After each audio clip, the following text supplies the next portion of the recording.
Hello. Friends, let's start CA Final Financial Reporting, chapter number 1, which is Introduction to Indian Accounting Standards. ये notes कहाँ से बनाए गए हैं? ये जो नोट्स है वो हमारे CA फाइनल के इंस्टीट्यूट के स्टडी मटेरियल से ही बनाया हुआ है।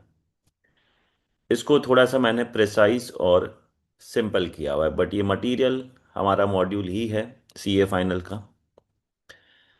तो स्टार्ट करते हैं introduction to Indian accounting standards. अभी तक हमने जो इंटरमीडिएट में पढ़ाई की है वो हमने पढ़ा था एएस, जिसे हम इंडियन गैप भी बोलते हैं। सीए फाइनल में हम पढ़ने वाले इंडियन अकाउंटिंग स्टैंडर्ड्स। अभी सबसे पहले बात करूं तो ये एएस और इंडियस में फर्क क्या है। एएस जो है वो हमारे नेशनल स्टैंडर्ड से, इंडियस जो है वो हमने ग्लोबल स्टैंडर्ड्स यानी कि IFRS, international financial reporting standards, global standards को हमने अडॉप्ट किया, लेकिन हमने इसको एज इट इज अडॉप्ट नहीं किया। ब्रीफ में इसे बता दूं कि अब बेसिकली ग्लोबल स्टैंडर्ड्स की पहले बात करें तो ग्लोबल स्टैंडर्ड्स की जरूरत क्यों है। आजकल या फिर इवन से लेट से काफी टाइम से अगर ये देखें तो ग्लोबल ट्रेड काफी इंक्रीज हो रहा है। ग्लोबलाइजेशन की वजह से बिजनेस बढ़े, क्रॉस बॉर्डर बाउंड्रीज का कोई रिस्ट्रिक्शन नहीं रहा। इंडियन कंपनीज है जिनके फॉरेन सब्सिडरीज होते हैं, even foreign companies are there which are having subsidiaries into India. Indian companies जो है वो फॉरेन स्टॉक एक्सचेंज में लिस्टिंग करवाने लगे, even foreign companies are listed in the Indian stock exchange as well. Investors are also looking for the global investment options, कि उनको सिर्फ ये नहीं चाहिए कि हाँ इंडियन, हमें फॉरेन इन्वेस्टमेंट में इंटरेस्ट है। F I eyes, F D eyes जो देखते हैं कि जो इंडियन कंपनीज में इन्वेस्ट करते हैं। अभी जब इन्वेस्टमेंट की बात आती है, कोई भी फाइनेंशियल डिसीजन की बात आती है, एक हम अगर छोटा सा एग्जांपल ले कि अगर हम किसी बैंक के पास जा रहे हैं, बैंकर के पास जाएंगे, बैंकर को बोलेंगे भाई मुझे लोन चाहिए, वो लो सबसे पहले बैंकर हमें बोलेगा कि सर आपके फाइनेंशियल स्टेटमेंट्स प्रोवाइड कीजिए, ऑडिट रिपोर्ट्स प्रोवाइड कीजिए। फाइनेंशियल स्टेटमेंट क्यों चाहिए? Because of the financial statement banker will able to understand कि एंटिटी का फाइनेंशियल पोजीशन कैसा है, फाइनेंशियल परफॉर्मेंस कैसा है, और उसकी वजह से कंपनी का फ्यूचर कैश फ्लो कैसा होगा। क्यों? क्योंकि बैंकर को ये इंटरेस्ट है कि क्या, कि अगर मैंने ये एंटिटी को लोन प्रोवाइड किया तो क्या मेरा लोन रीपेमेंट होगा या नहीं। इसलिए बैंकर ये जानने में इंटरेस्ट है कि एंटिटी का फ्यूचर कैश फ्लो क्या होगा। तो इसलिए वो बोलते हैं कि फाइनेंशियल स्टेटमेंट्स दो। ठीक है, कोई दिक्कत नहीं। इंडियन बैंक है और इंडियन एंटिटी है। इंडिया में तो हम सब ने अकाउंटिंग स्टैंडर्ड पढ़ा हुआ है, तो हम एएस समझते हैं। मेरे लिए इजी हो जाएगा कि मैं फाइनेंशियल स्टेटमेंट को इंटरप्रेट कर पाऊँ। बट जैसा हम जानते हैं कि से let's say for example US, US में फॉलो होते हैं यूएस गैप। अब मुझे यूएस गैप समझ में नहीं आते फॉर एग्जांपल, और कोई यूएस कंपनी आता है, मैं इंडियन बैंक में काम करता हूं, I will ask for financial statement. लेकिन वो financial statement US gap follow करके बनाया गया और मुझे यूएस गैप समझ में नहीं आते, तो मैं फाइनेंशियल स्टेटमेंट एनालिसिस कैसे करूं? वो मेरे लिए डिफिकल्ट हो जाएगा। तो अब ये डिफिकल्टीज को रिमूव करने के लिए बेसिकली एक जरूरत पड़ी कि एक global accounting standard, global accounting language होना चाहिए। जैसे हम जानते हैं कि इंग्लिश जो है वो यूनिवर्सल लैंग्वेज है, which we can use anywhere in the world just for the purpose of communication. Accounting में एक कॉमन लैंग्वेज की जरूरत आई, कि एक common set of accounting rules की जो मेजॉरिटी ऑफ द वर्ल्ड में एप्लीकेबल हो, ताकि ये जो इन्वेस्टमेंट डिसीजंस है, फाइनेंशियल एनालिसिस है, ग्लोबलाइजेशन की ट्रेड बढ़ रहा है, to ease the international business, global accounting standards are issued. They are called international accounting standards and international financial reporting standards. अब आप बोलोगे सर ये दो क्यों है, आईएएस और आईएफआरएस दोनों एक ही सेट ऑफ स्टैंडर्ड्स है। इनिशियली जब international accounting standard board start हुआ तो उनका नाम अलग था। फिर आफ्टर 2001 उन्होंने अपना बोर्ड का नाम चेंज किया। So initially from the starting when the board use to issue standards, वो आईएएस के नाम से इशू करते थे, इंटरनेशनल अकाउंटिंग स्टैंडर्ड्स। 2001 के बाद बोर्ड के फॉर्मेशन में चेंज किया, नाम चेंज किया।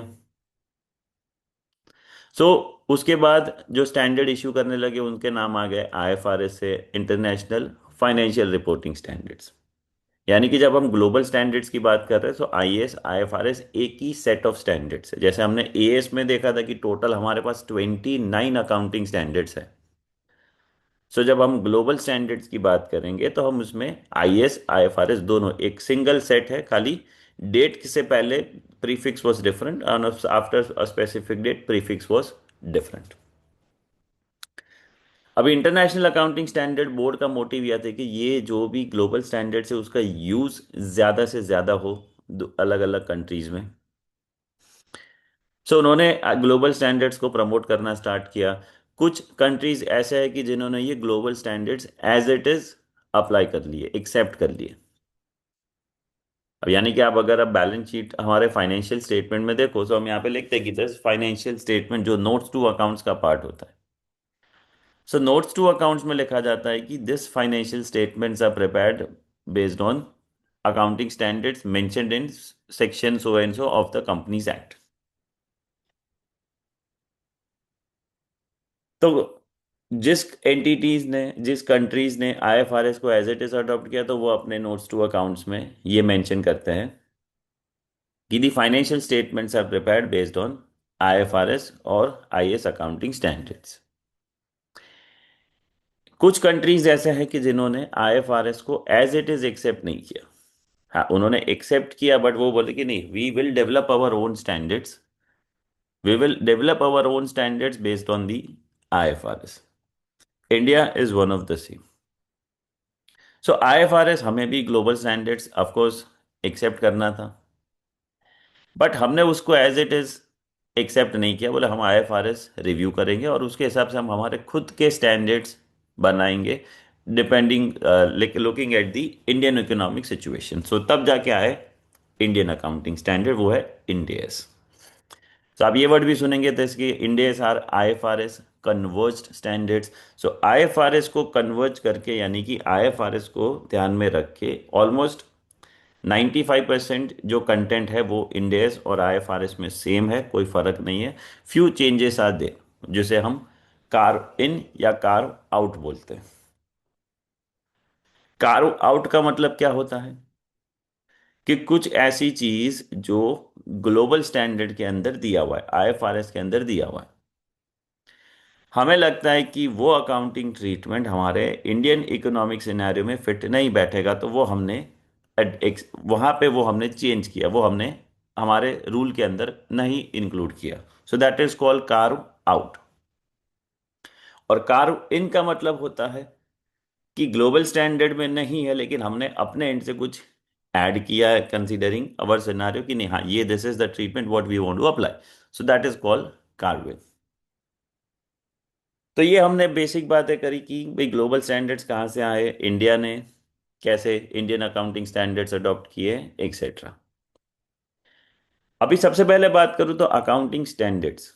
अब अकाउंटिंग स्टैंडर्ड्स जो हम समझते हैं कि वो एक सेट ऑफ डॉक्यूमेंट्स है जो प्रिंसिपल्स प्रोवाइड करते हैं, बेसिक रूल्स प्रोवाइड करते हैं कि जो हमारे बिजनेस में अलग अलग ट्रांजेक्शन्स होते हैं, ठीक है, वो ट्रांजेक्शन्स का अकाउंटिंग कैसे करना है उसके रूल्स जो है वो अकाउंटिंग स्टैंडर्ड में प्रोवाइड किए गए। अब हम कोई भी अकाउंटिंग स्टैंडर्ड की बात करें, ठीक है, कोई भी accounting, so not Indian gap और इंडियस आईएफआरएस यूएस गैप नहीं, कोई भी कंट्री के कोई भी अकाउंटिंग स्टैंडर्ड्स होंगे वो नॉर्मली स्टैंडर्ड्स जो है वो चार चीज़ों के बारे में गाइडेंस प्रोवाइड करते हैं। अब इसका मतलब ये कि हमें कोई भी अगर बिजनेस ट्रांजेक्शन हो रहा है वो business transaction books of accounts में रिकॉर्ड करना है तो चार स्टेप में रिकॉर्ड होगा। सो उसमें सबसे पहला क्वेश्चन आएगा कि जब कोई बिजनेस ट्रांजेक्शन होता है So the first question business has to answer is whether this transaction can be recorded, can be recognized in two books of accounts or not. तो क्या हमें इसको फाइनेंशियल स्टेटमेंट में रिकग्नाइज करना चाहिए? ये सबसे पहला क्वेश्चन हमें पूछना है जब कोई भी बिजनेस ट्रांजेक्शन होता है तो। अच्छा, तो बोले अभी आंसर क्या होगा? क्वेश्चन तो पूछ लिया। तो ये क्वेश्चन का आंसर जो है वो स्टैंडर्ड में दिया हुआ है, उसके कुछ कंडीशंस है जो हम हर एक स्टैंडर्ड जैसे जैसे पढ़ेंगे उसमें कुछ रूल्स दिए हुए हैं कि अगर ये कंडीशन सेटिस्फाई होते हैं तो ही हम बिजनेस ट्रांजेक्शन को बुक्स ऑफ अकाउंट्स में रिकॉर्ड कर सकते हैं। तो पहला क्वेश्चन क्या? Whether transaction can be recognised in the financial statement और नॉट। अच्छा, तो जो भी अकाउंटिंग स्टैंडर्ड है हमारे ट्रांजेक्शन से related, so let's say for example अगर हमने कोई बिल्डिंग परचेज किया, फैक्ट हमारा उस ऑफिस बनाने के लिए ऑफिस हमने परचेज किया है। सो पहला क्वेश्चन, क्या ये ऑफिस को हम एज एन एसेट रिकॉर्ड करें? तो इसका अगर ब्रीफली माने तो वो एप्लीकेबल स्टैंडर्ड है Indian accounting standard 16 property plant and equipment, जो हमने इंटरमीडिएट में पढ़ा था, AS 10। सो उसके अंदर कंडीशन दिया हुआ है कि कब ये एसेट हम रिकॉग्नाइज कर सकते हैं। अच्छा, मान लो कि एसेट रिकॉग्नाइज करना चाहिए, ये कंडीशन फुलफिल हो गए।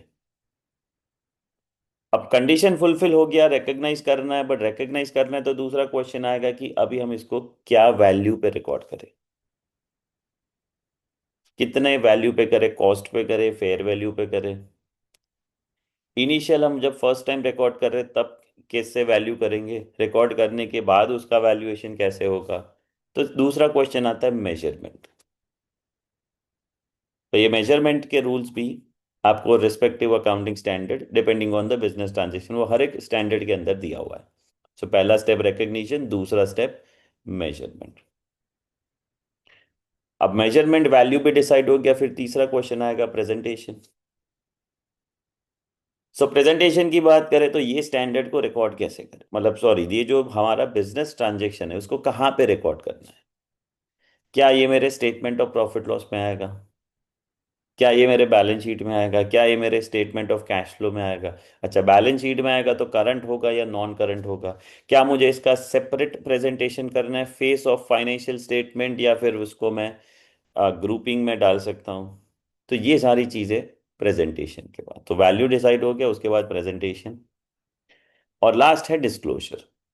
डिस्क्लोजर यानी कि एडिशनल इंफॉर्मेशन, कि ये जो बिजनेस ट्रांजेक्शन है वो ट्रांजेक्शन को समझने के लिए यूजर को एडिशनल इंफॉर्मेशन क्या चाहिए वो हम दिखाते हैं डिस्क्लोजर में। जैसे फॉर एग्जांपल अगर हम एसेट की बात करें, सो हम नोट्स टू अकाउंट में दिखा दें कि भी हमारा जो एसेट है, let's say for example office building, so office building का हमने यूजफुल लाइफ कैसे एस्टिमेट किया है, कितना यूजफुल लाइफ है, ड्यूरिंग द ईयर कितना एडिशन हुआ, हमने कुछ डिस्पोजल किया नहीं उसका, हम फिर हमने डेप्रीशिएशन कौन से मेथड से प्रोवाइड कर रहे हैं, वो सारे डिस्क्लोजर में, so that user can understand transaction in detail.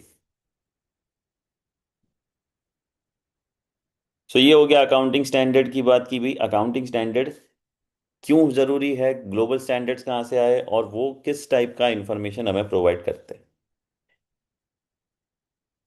Accounting standard board of ICAI, सो हमारे इंस्टीट्यूट का अकाउंटिंग स्टैंडर्ड बोर्ड जो ये काम करता है।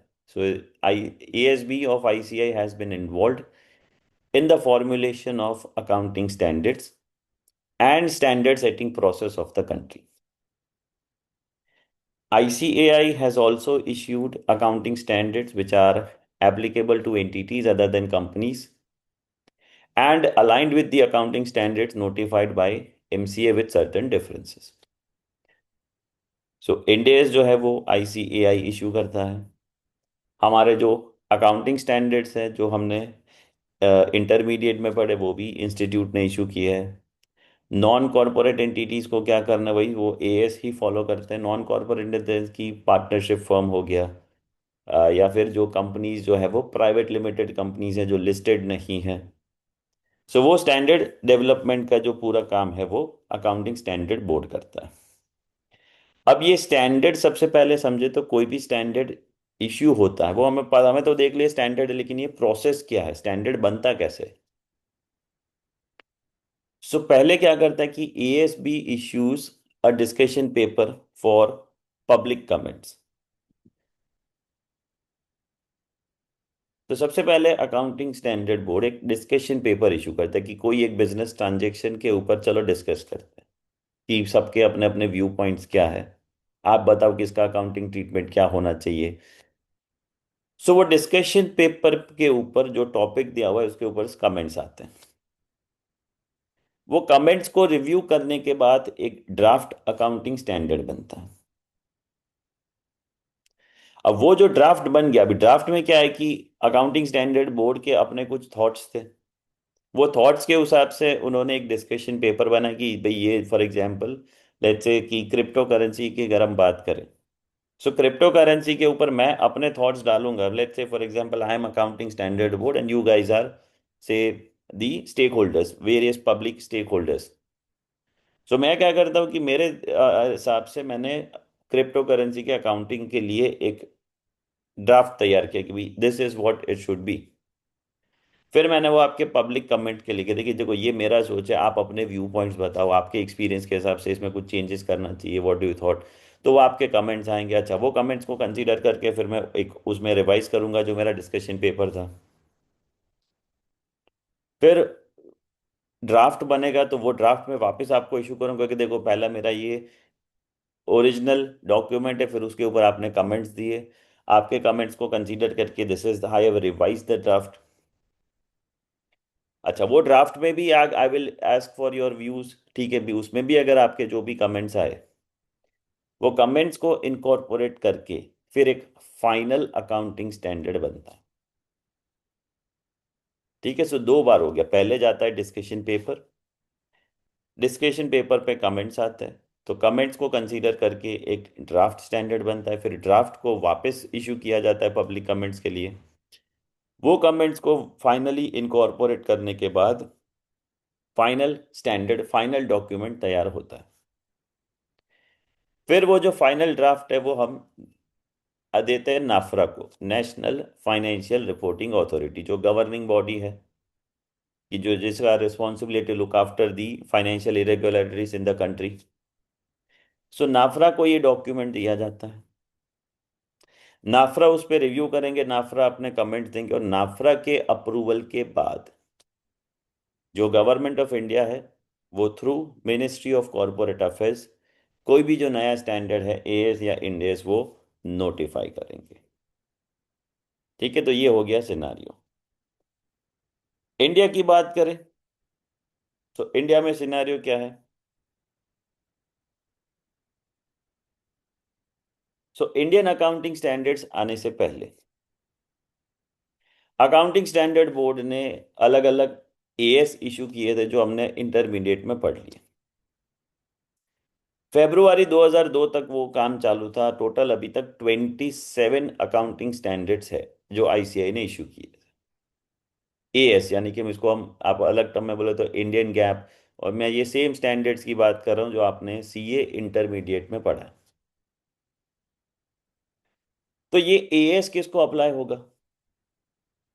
सो this AS are applicable to the companies other than those following Ind AS, यानी कि इंड एस फॉलो करके करते तो नॉर्मली जो लिस्टेड एंटिटीज है, ठीक है, जिसके शेयर्स जो है वो स्टॉक एक्सचेंज के ऊपर ट्रेड होता है, जहाँ पे पब्लिक मनी इन्वेस्टेड है, उनको इंड एस अप्लाई करना है। लेकिन यानी कि अदर देन लिस्टेड कंपनी जो हो गया, वो में जो वो सीधी सीधी बात करे तो वो कंपनीज को एएस अप्लाई करना है। तो बट इसका मतलब ये नहीं कि सारे प्राइवेट लिमिटेड कंपनी एएस ही अप्लाई करेंगे। अगर कोई प्राइवेट लिमिटेड कंपनी है, let's say B private limited, but ये बी प्राइवेट लिमिटेड का पेरेंट कंपनी है ए लिमिटेड, जो ए लिमिटेड जो है वो लिस्टेड एंटिटी है जो स्टॉक मार्केट में रजिस्टर्ड है। सो ए लिमिटेड की जो पेरेंट कंपनी है वो लिस्टेड कंपनी है, तो उसके जो भी सब्सिडरीज होंगे उनको भी इंड एस फॉलो करना पड़ेगा। इसलिए यहाँ पे लिखा है कि companies other than those following Ind AS, SMCs also, so small medium size companies also, और नॉन कॉरपोरेट एंटिटीज ऑल्सो, यानी कि पार्टनरशिप एक्सेट्रा, सो उनको भी एएस फॉलो करना है। तो ये जो 27 अकाउंटिंग स्टैंडर्ड्स थे हमारे, जो है, जो एसएमई कंपनीज और द कंपनीज अदर देन इंडेस जिनको ये फॉलो करना है वो, सो 27 अकाउंटिंग स्टैंडर्ड्स का लिस्ट दिया हुआ है। किसको एप्लीकेबल होगा? सो यहाँ पे आप देखो हेडिंग में लिखा है applicable to all companies other than Ind AS. SMC को अप्लाई होगा या नहीं होगा, और नॉन कॉरपोरेट में फिर लेवल 1, लेवल 2, लेवल 3, लेवल 4 के हिसाब से किसको एप्लीकेबल होगा उसका पूरा डिटेल है। ठीक है, ये टेबल मैं डिटेल में चेक नहीं कर रहा हूँ। हमें सीए फाइनल में पढ़ना इंडेस है, बट ये सिर्फ हमारे रेफरेंस के लिए स्टडी मटेरियल में दिया हुआ है, कि ताकि वी आर अवेयर कि एएस क्या होता है, किसको कौन से स्टैंडर्ड अप्लाई होते हैं, कहाँ पे क्या चेंज है। So just go through this table. I am not wasting time into this particular table. दिए हो गया देखो आपके 27 स्टैंडर्ड्स। अब लिमिटेशंस क्या है?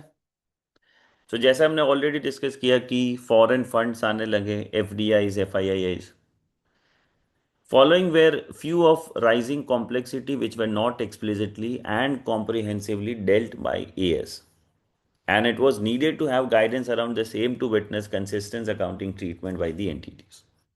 So foreign investment काफ़ी आने लगा। अब उसकी वजह से कुछ इश्यूज आए कि जिसके जिसके बारे में एएस के अंदर कोई गाइडेंस नहीं था। अब क्या क्या इश्यू आए? So capital being raised in the form of complex financial instruments like OCDs and CCDs। OCDs यानी कि optionally convertible debentures, CCDs यानी कि compulsorily convertible debentures और shares। सो ओसीडी ऑप्शनली कन्वर्टेबल डिबेंचर, ये क्या बोल रहा है कि जिसके अंदर जो जिसको हमने जो डिबेंचर होल्डर है, डिबेंचर होल्डर के पास ऑप्शन है कि उसको जब इसके डिबेंचर्स का मैच्योरिटी आएगा, सो मैच्योरिटी के टाइम पे उसको कैश में रीपेमेंट चाहिए या इसको कन्वर्ट करना है डिबेंचर्स को इक्विटी शेयर में। So optionally convertible debentures. Compulsory convertible यानी कि मैच्योरिटी के टाइम ये डिबेंचर्स इक्विटी शेयर में कन्वर्ट हो ही जाएंगे। अब ये ट्रांजेक्शन्स कि अगर कोई एंटिटी है जिसने फंड रेज किया है ओसीडी या सीसीडी इश्यू करके, तो वो अकाउंटिंग कैसे करेंगे? अब एएस में ऐसा कोई रिस्ट्रिक्ट गाइडेंस नहीं है। फिर various derivative instruments embedded into foreign currency bonds, equity instruments, commodity derivative etc। सो डेरिवेटिव इंस्ट्रूमेंट की बात करें तो जैसे हम जैसे फ्यूचर कॉन्ट्रैक्ट हो गया, फॉरवर्ड कॉन्ट्रैक्ट हो गया, करेंसी रेट स्वैप हो गया, इंटरेस्ट रेट स्वैप्स हो गया, तो ये सारे डेरिवेटिव इंस्ट्रूमेंट का अकाउंटिंग कैसे करें? सो वो भी गाइडेंस अगेन एएस के अंदर नहीं है। ग्रुप का रिस्ट्रक्चरिंग हुआ, बिजनेस एक्विजिशन हुआ, मर्जर हुआ, डीमर्जर हुआ, तो ऐसे केस में भी ये भी कॉम्प्लेक्स सिनेरियो है। AS does not provide adequate guidance on these kind of transactions. Complex revenue arrangement, business model, innovating emerging digital economy. So आज देखो कि digital business is booming like anything. Amazon की बात करो तो अमेजोन सेल जो हमें जो भी सारे प्रोडक्ट सेल करता है उसमें 15 से 20 दिन का रिटर्न पॉलिसी देता है। कोचिंग जो पहले आप क्लासरूम में जाके कर रहे थे, देखो आज आप रिकॉर्डेड कंटेंट देख रहे हो या फिर आप लाइव कंटेंट देख रहे हो ऑनलाइन अपने घर पे बैठे बैठे, ट्यूटर आपका कोई और कंट्री में बैठा है। तो ऐसे केस में अगेन कि भी रेवेन्यू का मॉडल चेंज हो गया, कैसे रिकॉर्ड करें, कॉम्प्लेक्स सिचुएशंस आने लगे। स्टॉक बेस्ड कॉम्पनसेशन देने जाने लगे इन कंपनी एम्प्लॉयज को। सो बड़े कॉर्पोरेट्स में आप देखो तो जो भी टॉप मैनेजमेंट एम्प्लॉयज होंगे उनका सैलरी काफ़ी हाई होगा, बट वो पूरा कैश कंपोनेंट नहीं होगा, उसमें कुछ शेयर बेस्ड पेमेंट होगा। अब शेयर बेस्ड पेमेंट होगा यानी कि आप you stay with the company for certain period of time, after that period you will able to get the shares of the company at predetermined price. तो अभी उसका shares, तो अभी ये कंडीशन के साथ आया कि चलो आप 5 साल कंपनी के साथ रहोगे तो आपको एक फिक्स्ड प्राइस पे फ्यूचर डेट पे कंपनी के शेयर मिलेंगे, लेकिन अभी एम्प्लॉय सर्विस अभी प्रोवाइड कर रहा है, लेकिन उसको कॉम्पनसेशन मिलेगा 5 साल के बाद। अच्छा, तो ये ट्रांजेक्शन को कैसे रिकॉर्ड करें? टैक्स प्रोविजन, आपने जो डेफर्ड टैक्स मैं सामने समझा था कि अकाउंटिंग प्रॉफिट और टैक्स प्रॉफिट में फ़र्क होता है, इसकी वजह से मिसमैच क्रिएट होता है, उसके लिए हम डेफर्ड टैक्स प्रोवाइड करते हैं। तो बट जैसे जैसे नंबर ऑफ ट्रांजेक्शन्स बढ़ेंगे उसका डेफर्ड टैक्स कॉम्प्लेक्सिटी भी बढ़ेगा। तो अगेन उसके लिए भी हमें एएस में इनफ गाइडेंस नहीं है। Different way to provide stakeholders return and various models of shareholders investment in kind in the event of group reorganization. So group reorganization में क्या होगा? So basically ये एएस के अंदर लिमिटेशन था कि ये इंफॉर्मेशन कैसे प्रोवाइड किया जाए। It was not adequate, it was not too detailed. तो फिर ग्लोबल अकाउंटिंग स्टैंडर्ड्स मार्केट में आए, वो सबसे पहले स्टार्ट हुआ 1973 में। सो 1973 में international accounting standard committee start किया गया, आईएएससी। इसे ये जो था वो स्टैंडर्ड सेटिंग बोर्ड था। तो ये जो इंटरनेशनल अकाउंटिंग स्टैंडर्ड कमिटी है उसमें जो एक टीम है जो स्टैंडर्ड बनाने का काम करती थी उसे बोला जाता था आईएएससी बोर्ड। आईएएससी ने काफी सारे स्टैंडर्ड्स प्रमोट किए, कंसेप्चुअल फ्रेमवर्क भी प्रमोट किया। कंसेप्चुअल फ्रेमवर्क क्या है? फ्रेमवर्क यानी कि देखो अभी जैसे हमने बोला कि अकाउंटिंग स्टैंडर्ड जो है वो स्पेसिफिक बिजनेस ट्रांजैक्शन से रिलेटेड है। यानी कि अगर एक चलो एक इसको थोड़ा सा आसान भाषा में बात करें तो एसेट हो गए। तो आप बैलेंस शीट में देखो तो हमारे पास अलग अलग टाइप के एसेट होते हैं। करंट, नॉन करंट एक बाइफर्केशन है, tangible, intangible, financial, non financial. तो देखो हम एसेट को अलग अलग कैटेगरी में डिवाइड करते हैं और हमारे पास अलग अलग कैटेगरी के हिसाब से हर एक एसेट के लिए स्पेसिफिक अकाउंटिंग स्टैंडर्ड है। जैसे इन्वेंट्री, सो हमारे लिए अलग स्टैंडर्ड है। मशीनरी हमारे लिए अलग स्टैंडर्ड है। गुडविल अलग एप्लीकेबल स्टैंडर्ड है। बट ये तो बट एसेट क्या होता है? अब एसेट तो जनरल हो गया, तो कुछ तो ऐसे फीचर्स है जो सभी ये इन्वेंट्री हो या मशीनरी हो या गुडविल हो या ट्रेडमार्क हो उसमें कुछ कॉमन है, वो है एसेट के कैरेक्टरिस्टिक्स। तो asset is a base, but उसके हिसाब से फिर आपने बाइफरकेट किया, तो ये बेस जो है वो कंसेप्चुअल फ्रेमवर्क है। तो एसेट क्या होता है वो फ्रेमवर्क में दिया गया है और फिर उसके हिसाब से अलग अलग अकाउंटिंग स्टैंडर्ड्स बनाए गए। फिर मैंने जैसे बोला कि जुलाई 2000 आईएसएससी को हटा के नाम बदला गया, नया फॉर्म किया गया इंटरनेशनल अकाउंटिंग स्टैंडर्ड बोर्ड। और उसके बाद ये डिसाइड हुआ कि going forward international accounting standard board would operate under new international accounting standard committee foundation which is known as IFRS foundation. तो ये आईएएससी कमेटी की जगह पे अभी क्या आ गया? IFRS foundation. कहाँ से? 2000, सन 2000, first July 2000। So nearly after 25 years of its operation, ISC felt a need to change its structure in order to effectively converge national accounting standard to lead one set of global accounting standards.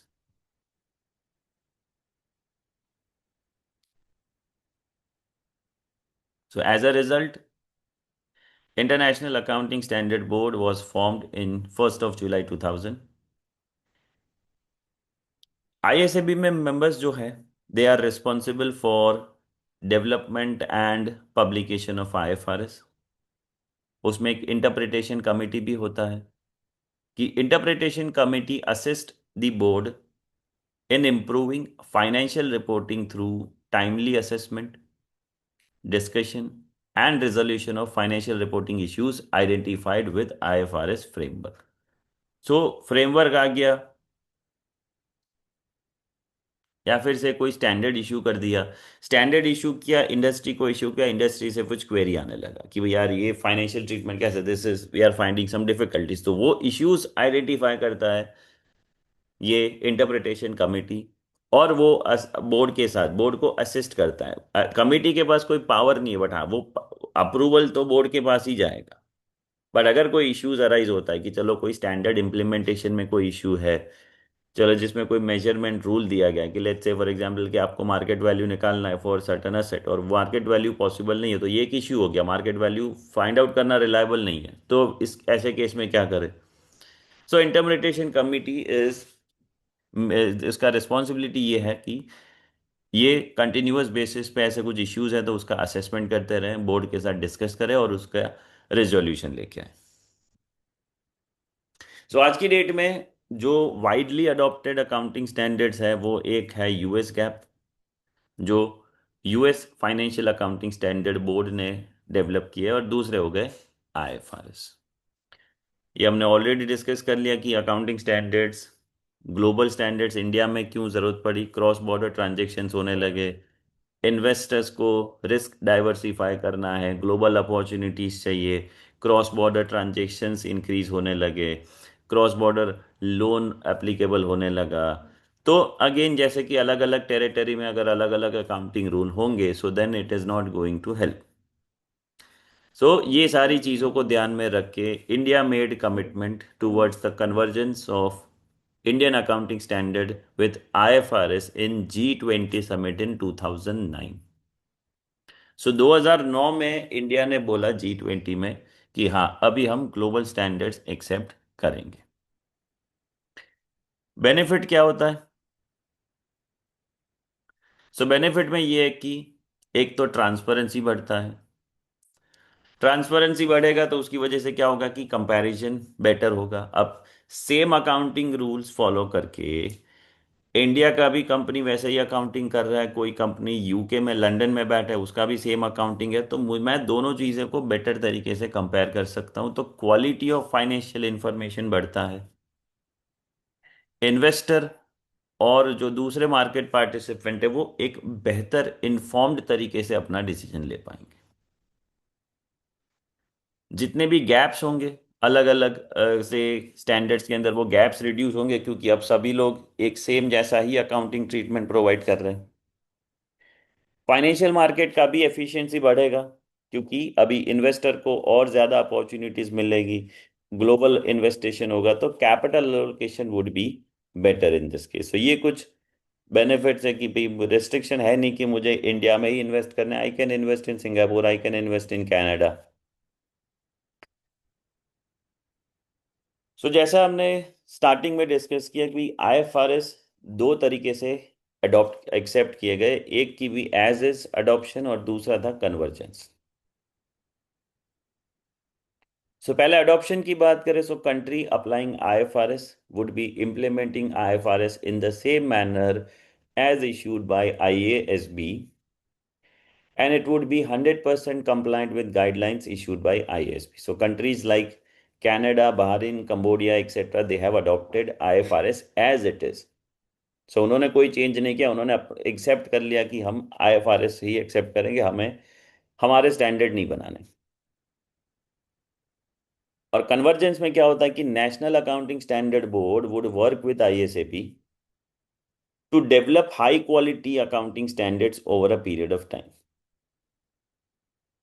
So hence the National Accounting Standards Settler is said to have converged with IFRS if it has adopted IFRS with some exception and worked with ISAB toward those exceptions to reach at the point wherein there are no difference left. से यानी कि India ने क्या decide किया कि भाई हमें converge करना है। ठीक है, जो बोले हम आईएफआरएस के हिसाब से हम अपने स्टैंडर्ड डेवलप करेंगे लेकिन उसमें कुछ एक्सेप्शंस होंगे, और वो एक्सेप्शन के बाद हम फिर आपसे डिस्कस करेंगे ताकि वो एक्सेप्शन में जो गैप है वो कम से कम रह सके। So countries like India, China, Hong Kong, etc. have converged with the IFRS.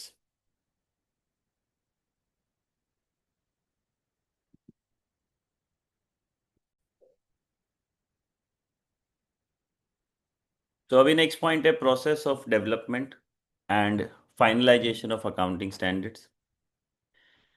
So ASB is the board who takes care the responsibility of preparing accounting standard, which is managed by ICAI. So institute का board है accounting standard board, जो India के अंदर accounting standard बनाने का काम करता है.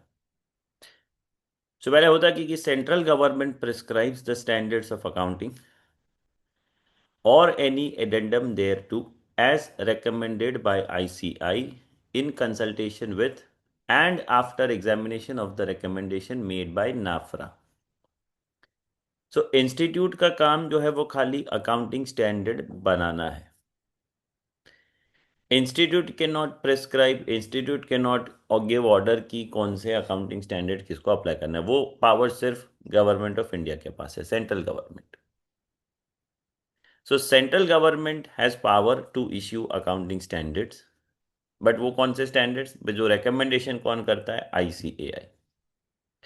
सो पहले आईसीएआई जो है, जिसका accounting standard board will develop a standard. वो स्टैंडर्ड रेकमेंड किया जाएगा गवर्नमेंट ऑफ इंडिया को। गवर्नमेंट ऑफ इंडिया उस चीज, वो स्टैंडर्ड के ऊपर कंसल्ट करेंगे नाफरा के साथ, नाफरा उसको एग्जामिन करेंगे, नाफरा के ओके करने के बाद वो स्टैंडर्ड प्रिस्क्राइब किया जाएगा कि भाई हाँ अभी ये कंपनीज को ये स्टैंडर्ड एप्लीकेबल होगा। वो कैसे करता है, मिनिस्ट्री ऑफ कॉरपोरेट अफेयर्स ये करता है under companies act, by publishing them into gazette of India. और notified standards are authoritative under Indian law. It may be noted that IFRS are being issued or revised by IASB from time to time. So जो international accounting standard board है वो IFRS में time to time changes करते रहते हैं। सो हमने जैसे Indian ने आईएफआरएस कन्वर्ज्ड अकाउंटिंग स्टैंडर्ड अडॉप्ट की है, तो जैसे ही आईएफआरएस में चेंज आएगा तो उसी टाइम पे हमें इंडियन अकाउंटिंग स्टैंडर्ड में भी कॉरस्पॉन्डिंग अमेंडमेंट करना पड़ेगा। सो प्रोसेस क्या है इंडियस डेवलपमेंट की, तो पहले एक प्रिलिमिनरी ड्राफ्ट प्रिपेयर होता है। फिर वो जो ड्राफ्ट है, यानी कि कोई भी जो अकाउंटिंग इश्यू अराइज हुआ, तो अकाउंटिंग इश्यू पे इंस्टीट्यूट के क्या ओपिनियन है, वो एक ड्राफ्ट पेपर बनाते हैं कि भाई हमारे हिसाब से ये जो बिजनेस ट्रांजेक्शन अभी अराइज हुआ in question, let's say for example की क्रिप्टो करेंसी अकाउंटिंग, तो क्रिप्टो करेंसी का अकाउंटिंग कैसे होना चाहिए, इसका एक ड्राफ्ट इंस्टीट्यूट बनाता है। फिर ये ड्राफ्ट पेपर को दिया जाता है किसको, the bodies which are external bodies like MCA, ministry of corporate affairs, SEBI, C and AG, CBDT etcetera. फिर ये जो अदर बॉडीज के रिप्रेजेंटेटिव्स होंगे कि भाई मिनिस्ट्री ऑफ कॉरपोरेट अफेयर्स से रिप्रेजेंटेटिव आएंगे, सेबीज से रिप्रेजेंटेटिव आ जाएंगे, C and AG controller and auditor general of India, central board of direct taxes etcetera, तो वो सबके साथ मीटिंग होगा। अभी उन्होंने ड्राफ्ट रिव्यू किया है, वो रिव्यू ड्राफ्ट के ऊपर वो अपने ऑब्जर्वेशंस, अपने ओपिनियन, अपने सजेशंस प्रोवाइड करेंगे। और after considering suggestions from this different bodies a exposure draft is prepared, and that exposure draft is again issued for the public comments। फिर तो यानी कि पब्लिक कमेंट, यानी कि वापस ये this bodies will SEBI, C and AG, MCA वगैरह को दिया जाएगा। फिर वो ड्राफ्ट के ऊपर कमेंट्स आएंगे, वो कमेंट्स को कंसीडर करने के बाद एक फाइनल स्टैंडर्ड इश्यू होगा। वो फाइनल स्टैंडर्ड हम सबमिट करेंगे गवर्नमेंट ऑफ इंडिया को। वो कंसल्ट करेंगे नाफरा से, नाफरा के ओके करने के बाद नाफरा के रिकमेंडेशन होंगे, तो वो हम इसमें कुछ एडिशन करेंगे, चेंजेस करेंगे, और फिर जाके वो इशू होगा। तो जैसे प्रोसेस लिखा गया कि consideration of comment received on the exposure draft and finalization of India's by Accounting Standard Board for submission to the Council of ICI for its consideration and approval for issuance। So comment आने के बाद जो exposure draft आया, उसके बाद comment आया, comment आने के बाद उसको हम फाइनल करते हैं, फाइनल होने के बाद फिर वो इंस्टीट्यूट के काउंसिल मेंबर्स के पास जाता है, वो काउंसिल मेंबर रिव्यू करेंगे, फिर वो अप्रूव करेंगे अपने एंड से कि भाई हाँ ये मॉडिफिकेशन के बाद हमने वो सारे मॉडिफिकेशन कर लिए जो पब्लिक कमेंट्स आए थे, उसके हिसाब से जो भी नेसेसरी चेंजेस थे वो हो गया, वो अप्रूव करेंगे। Consideration of final draft proposed in days by the Council of ICAI, and if found necessary modification of draft in consultation with ASB। तो जब काउंसिल के पास ही अप्रूवल के पास जाएगा, तो या तो अगर वो उनको सब ठीक लगा तो वो अप्रूव कर देंगे, अगर कुछ लगता है कि कुछ मॉडिफिकेशन करना है तो वापस वो अकाउंटिंग स्टैंडर्ड के बोर्ड के पास कंसल्ट करेंगे और कुछ चेंजेस करवाएंगे, और फिर ये वही स्टार्टिंग का प्रोसेस रिपीट होगा। अच्छा, अगर अप्रूव कर दिया काउंसिल ने, तो काउंसिल अप्रूवल के बाद वो स्टैंडर्ड इंडिया जाएगा नाफरा के पास। कि भाई now you provide your recommendations, कि आपके रिकमेंडेशंस क्या है इसमें।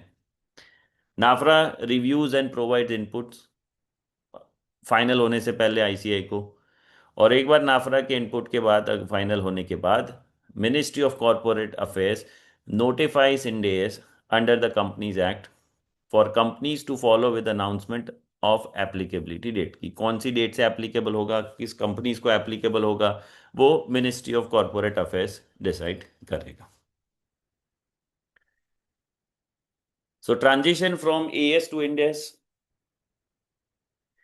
So MCA has notified the companies Indian Accounting Standard Rules 2015। सो 16 फरवरी 2015 को MCA ने कंपनीज एक्ट के अंदर रूल्स बनाया, which is called end S rules. Accordingly it has notified 39 end S and laid down India's transition roadmap for the companies and non-banking companies, excluding banking companies and insurance companies। तो जब ये company act में 2015 में rule बना, तो total कितने India से 39, 39 India से, साथ साथ में उसका ट्रांजिशन का रोड मैप है कंपनीज के लिए। बैंकिंग कंपनीज के लिए अलग सेट ऑफ रूल्स होंगे, इंश्योरेंस कंपनी के लिए अलग है। So accordingly it has notified 39 Ind AS and laid down India's transition roadmap for companies and non-banking financial companies। तो सबसे पहले प्रोसेस में क्या आया, कि सबसे पहले जो कंपनीज है other than banking and insurance company, कोई नॉर्मल जॉब है हमारे, उनको इंडियस कैसे एप्लीकेबल होगा वो, और एनबीएफसी के लिए।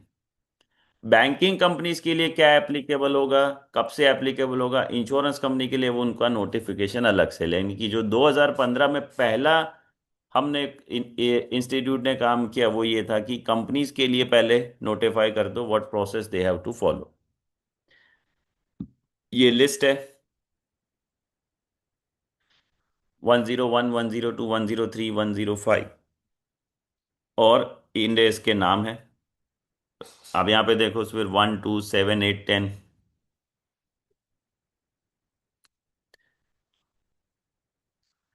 सभी क्वेश्चन आएगा कि सर आपको ये बोलो कि यार कोई नंबर में 101, 102, 105 है, फिर 1, 2, 3, 4 भी है, तो ये नंबरिंग कैसे हुआ है।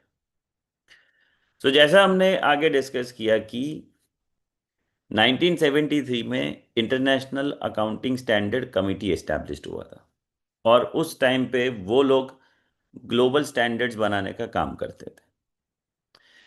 So international accounting standard committee ने जो 1973 ऑनवर्ड्स ग्लोबल स्टैंडर्ड्स इशू किए, वो इशू करते थे with the prefix IAS, that is international accounting standard. So up to 2000 ऐसे टोटल 41 आईएएस इशूड हुए थे, बट 1 जुलाई 2000 से international financial reporting standard board आ गया, आईएफआरएस, आईएएसबी। और फिर उसके बाद जो स्टैंडर्ड इश्यू होने लगे उसके नंबर्स चेंज हो गए, यानी कि वो हो गए आईएफआरएस 1। सो पहले जो आईएएस इश्यू होते थे, आईएएस 1, आईएएस 2, आईएएस 3, उसका नंबरिंग हमने ऐसे किया है कि जो आईएएस 1 था, आईएएस 1 था प्रेजेंटेशन ऑफ फाइनेंशियल स्टेटमेंट्स। सो उसकी जगह पे हमने ले लिया इंडेस 1। आईएएस 2 था इन्वेंट्रीज।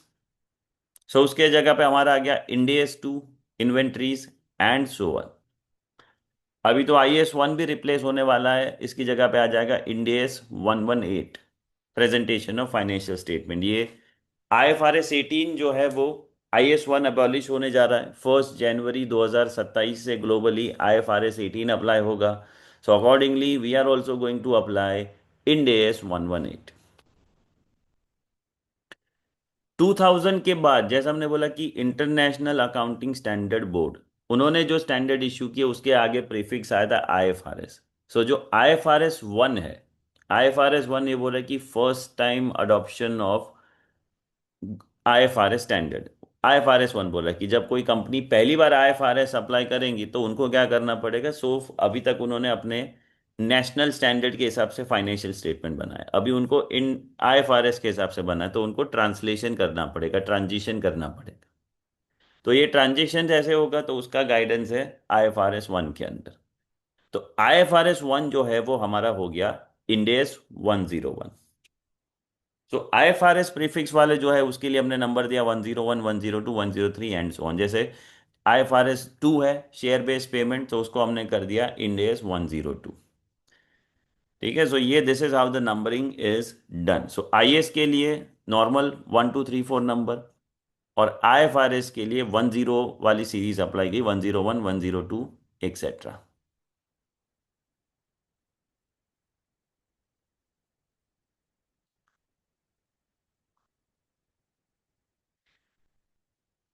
इंटरप्रिटेशन कमिटी की बात की हमने। सो IFRS interpretation committee is a interpretive body of International Accounting Standard Board. Its main work is to address application issues and suggest official IFRS interpretations, which are eventually approved by ISAB only. These interpretations are titled IFRIC। तो globally जो international financial standards interpretation committee, जैसे हमने बोला कि standard issue करता है board, लेकिन वो स्टैंडर्ड इशू करने के बाद उसमें जो इश्यूज आएंगे उसको असेस करना, मॉनिटर करना, सजेशन प्रोवाइड करना, सॉल्यूशन प्रोवाइड करना, वो कमेटी का काम है इंटरप्रिटेशन के थ्रू। तो उसका नंबरिंग होता है IFRIC, यानी कि IFRS interpretation committee and 1 2 and so on. Interpretation issued before 2003, they were titled as SIC, and some of them are still in force today. So IFRC, IFRIC and SIC are included in Ind AS as a part of appendix in relevant Ind AS. So global standards में क्या है, वो जो interpretation है उसको 2000 पहले 2003 से पहले नाम दिया जाता था SIC, और 2003 के बाद उसका प्रीफिक्स हो गया IFRIC। और वो उसका रेफरेंस इंडियन अकाउंटिंग स्टैंडर्ड में क्या होगा, तो इंडियन अकाउंटिंग स्टैंडर्ड में स्टैंडर्ड का टेक्स्ट खत्म होने के बाद लास्ट में दिया हुआ है अपेंडिक्स। सो जो इंटरप्रिटेशन की बात है वो हमें हमारे स्टैंडर्ड में मिलेंगे अपेंडिक्स में। टोटल नवंबर 2024 तक टोटल 41 अकाउंटिंग स्टैंडर्ड्स है। IFRS 18 और IFRS 19 भी इश्यू हो चुका है, जो 1 जनवरी 2027 से एप्लीकेबल होगा। So total reporting standards issued and effective in India under Ind AS are 39. IAS 26 accounting and reporting for retirement benefit plan।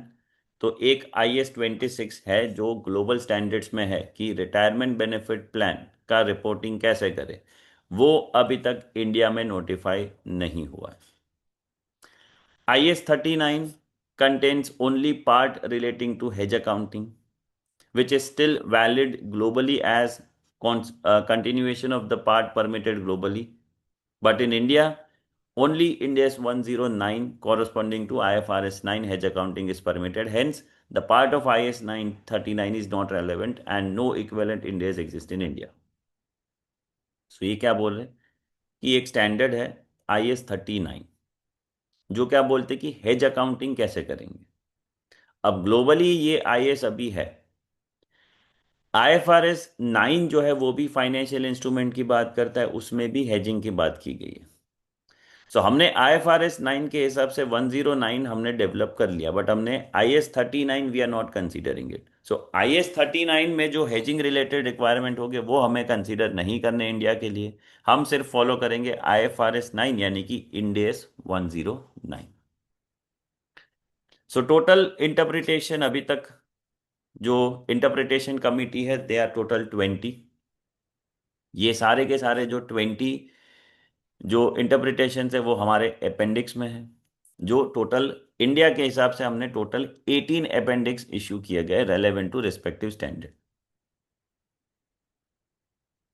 IFRIC 2, so members share in cooperative entities and similar instrument, and SIC 7, introduction of euro, are neither included under Ind AS and not notified.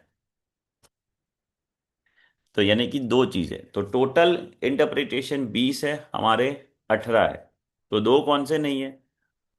So members of cooperative entities, IFRIC 2, वो हमने consider नहीं किया है।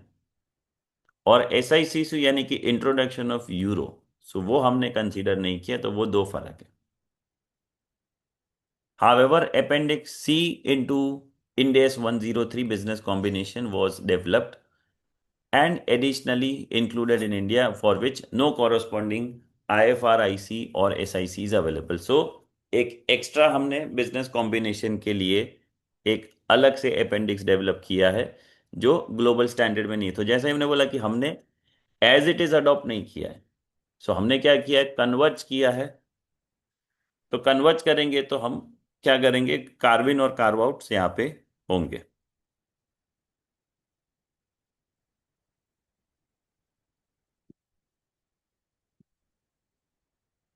सो ये हो गया हमारा first introduction, एक फर्स्ट फेज ऑफ डिस्कशन।